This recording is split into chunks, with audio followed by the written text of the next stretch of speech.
ஓ முருகா, வெற்றிவேல் முருகா. வேலுண்டு வினையில்லை, மயிலுண்டு பயமில்லை. என் அன்பு தங்கமே, நான் சொன்னபடியே உன் துணையை பற்றிய நற்செய்தியோடு வந்துள்ளேன். என்ன அப்பா என்று கேட்கின்றாயா? முழுமையாக கேள் தங்கமே. உனக்காகவே இப்பதிவு. என்னை புறக்கணித்து விடாதே. உன்னுடைய துணை உனக்கு எவ்வளவு பிடிக்கும், எவ்வளவு முக்கியமானவர் என்று எனக்கு நன்றாக தெரியும். ஆனாலும் வாழ்க்கையில் அதிக அளவிற்கு முன்னேற்றம் இல்லாமல் தவித்து கொண்டிருக்கின்றீர்கள். உன்னுடைய வாழ்க்கை துணைக்கு ஒரு நல்ல வேலை கிடைக்க வேண்டும், மாத வருமானம் உயர வேண்டும் என்று என்னிடம் வேண்டிக் கொண்டே இருந்தாயல்லவா? அந்த நற்செய்தி வந்துவிட்டது.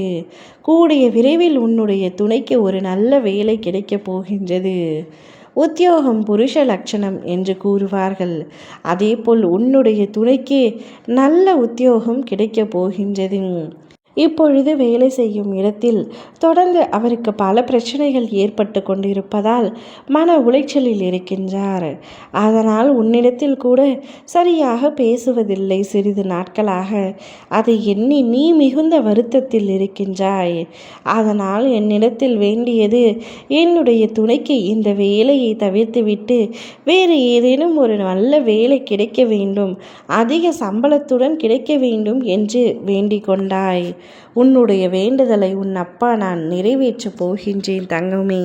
மகிழ்ச்சியான செய்தியை இன்னும் ஒரு சில நாட்களில் நீ கேட்கப் போகின்றாய். வாழ்க்கையில் உனக்கு பல பிரச்சனைகள் இருக்கின்றது. நிறைய இடத்தில் கடன் வைத்துள்ளாய். நீயும் உன் துணையும் வாழ்க்கையில் முன்னேற வேண்டும் என்றும் பலரின் முன்னிலையில் நன்றாக வாழ்ந்து காட்ட வேண்டும் என்று நினைக்கின்றீர்கள். ஆனால் கஷ்டப்பட்டு கொண்டே இருக்கின்றீர்கள்.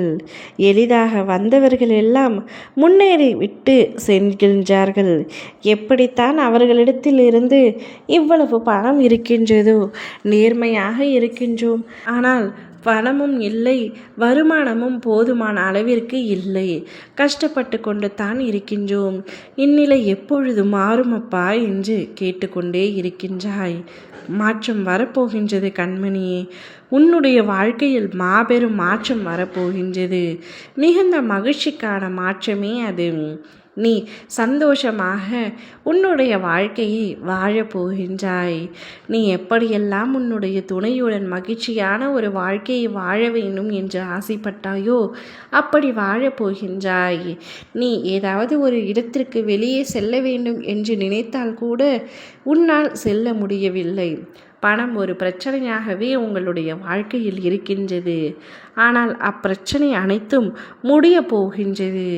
இனி உன்னுடைய வாழ்க்கையில் பணம் ஒரு பிரச்சனையாக இல்லாமல் மகிழ்ச்சியான வாழ்க்கையாக மாறப்போகின்றது. பணத்தை விட மனமும் குணமும் தான் முக்கியம் என்று உன்னவரை நீ திருமணம் செய்து கொண்டாய். ஆனால் காலப்போக்கில் அந்த எண்ணம் உனக்கு மறைந்து போகும் அளவிற்கு காலம் உன்னை மாற்றிவிட்டது. கவலை கொள்ளாதே. நீ மனதார நேசித்தவருடன் பண வசதியுடன் மனம் நிறைந்து சந்தோஷமாக வாழப் போகின்றாய். நீ வாழும் வாழ்க்கை நிச்சயமாக மிக உயர்ந்த இடத்திற்கு உன்னை அழைத்து செல்ல போகின்றது. கவலைப்படாமல் இரு. ஓ முருகா, வெற்றிவேல் முருகா.